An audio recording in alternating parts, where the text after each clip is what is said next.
You ever notice how some people, especially those in powerful positions, seem to live in this reality where they just never make mistakes? An error happens and poof, it's gone. Well, today we're grabbing our magnifying glass because we're about to solve the case of the missing accountability. So this is the central mystery, right? The lock we're here to pick. Why are these three simple words, "I was wrong," so incredibly difficult for some leaders to say out loud? The answer isn't just about a big ego, no. It goes much, much deeper than that. And honestly, it's way more interesting. All right, it's time. Let's officially open the case file. We're going to sift through the evidence, follow the psychological clues, and really get to the bottom of why taking responsibility can be such a rare thing at the top. Now, any good detective knows you have to start with a motive. And in this case, the prime suspect behind every denial, every bit of finger-pointing, and every single excuse is a really powerful primal instinct, psychological self-protection. And you gotta understand, this isn't about logic. It's a gut reaction. We're talking about a deep, subconscious drive to protect your own self-image from anything that feels like a threat. And for some people in power, the absolute biggest threat imaginable is having to admit that they're flawed. So, let's look at our first piece of evidence. I like to call this the ego armor.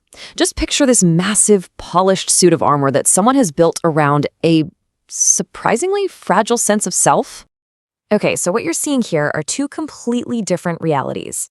For most of us, a mistake is, well, it's a mistake. You learn, you move on.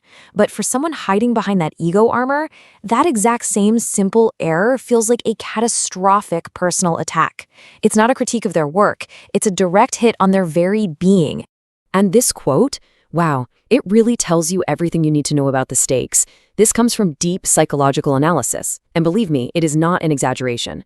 For them, admitting a mistake doesn't just feel embarrassing.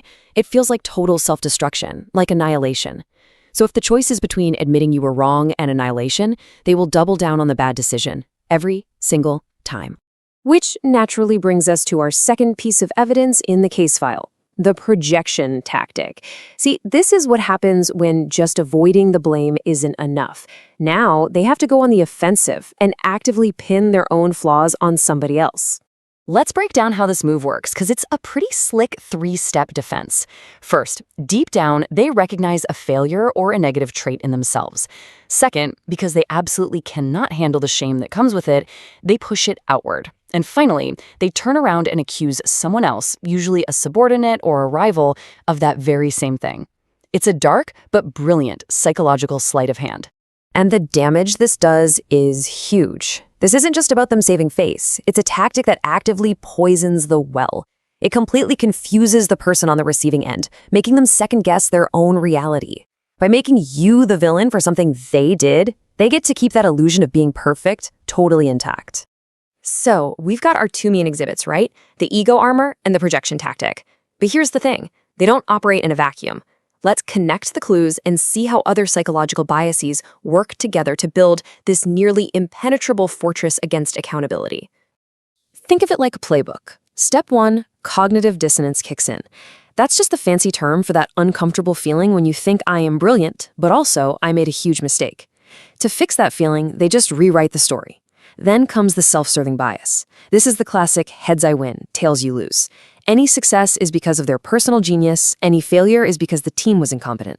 And finally, you have this fortress of entitlement, this core belief that the rules just don't apply to them. Okay, we've looked at the motive, we've analyzed the evidence, we've reviewed the playbook. I think it's time. Let's deliver the final verdict in the case of the missing accountability. So here it is. The reason these powerful people can't say I was wrong is rarely just simple arrogance. The real culprit is a complex, deeply rooted fortress of psychological self-defense. It's a wall built brick by brick out of toxic shame and a profound insecurity, a fear that admitting even one tiny flaw will make their entire world come crashing down.